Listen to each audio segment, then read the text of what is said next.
गुरु जी प्रणाम। जय श्री राम बाबू राधे जय बोले कृपा कर और ये बताइए गुरु जी जी। कि शंकर जी के पास जो नंदी भगवान है, गंगा है और चंद्रमा है, इसका क्या मतलब है?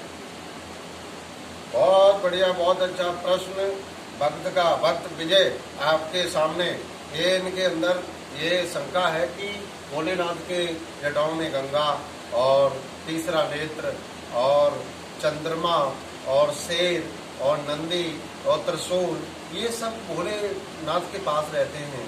ये क्यों रहते हैं, हाँ, इनका मतलब क्या है? यही है प्रश्न। हाँ, तो इस प्रश्न का उत्तर आप सुनिए। और सभी मेरे भक्त जितने भी सुन रहे हैं, अगर आपको ज्ञान पढ़े अच्छा लगे तो कमेंट में जरूर बताइएगा। भगवान भोलेनाथ इनका त्रिशूल है। त्रिशूल में 3 शूल होते हैं। 3 शूल का मतलब होता है सृष्टि का आधार, मतलब सृष्टि का सृजन करना, सृष्टि का पालन करना और सृष्टि का संहार करना। ये 3 शूल का प्रतीक होता है। अब आप आ जाइए चंद्रमा। भोलेनाथ के सिर पे, मतलब जहाँ बुद्धि का स्थान होता है वहाँ चंद्रमा क्यों है?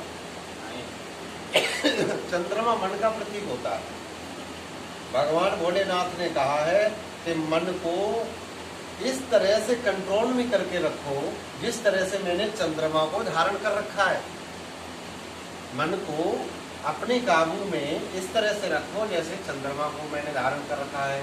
तीसरा नेत्र जो है वो क्रोध का प्रतीक है, गुस्सा का। भगवान भोलेनाथ ये कहते हैं कि जब जरूरत हो, जब बहुत आवश्यकता हो, तब ही क्रोध का इस्तेमाल करना चाहिए।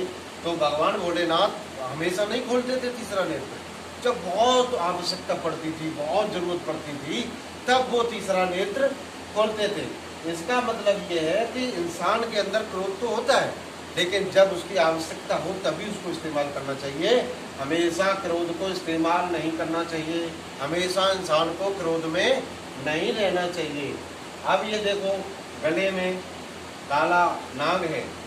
ये जो नाग है भोले बाबा के, ये किसका प्रतीक है? ये जो हमारे अंदर विष, नफरत, घृणा जो भी भरा रहता है, भोलेनाथ कहते हैं उसको अपने गले का हार बना लो। उसको अपने अंदर मत रखो, अपने गले का हार बना के पहन लो, मेरी तरह जैसे मैंने नाग को पहन रखा है। उसके बाद भोलेनाथ के पास नंदी बैठे होते हैं। नंदी भोले बाबा की भक्ति के प्रतीक हैं। अगर कभी भी भोलेनाथ की पूजा आप करते हैं तो नंदी की पहले करो, नंदी को जल चढ़ाओ, नंदी को अभिषेक करो। और नंदी के कान में बताया जाता है जो भी मनोकामना होती है वो पूरी हो जाती है। इसलिए नंदी हमेशा साथ में रहते हैं।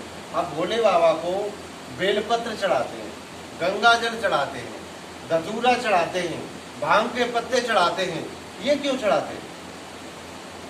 भांग के पत्ते इसलिए चढ़ाते हैं कि हे प्रभु, हे भोलेनाथ, हमारे अंदर इस संसार का कोई भी नशा नहीं होना चाहिए। अगर नशा मेरे अंदर है तो मैं तुझे समर्पित करता हूँ। तो वो भांग का प्रतीक है, धतूरा प्रतीक है।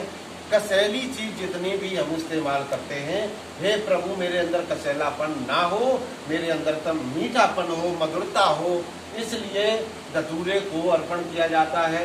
कितना भी नशेली आदमी हो, अगर वो भगवान भोलेनाथ पर भांग और धतूरा चढ़ाना शुरू कर देगा तो उसका नशा मुक्त हो जाएगा वो भगवान भोलेनाथ की कृपा से।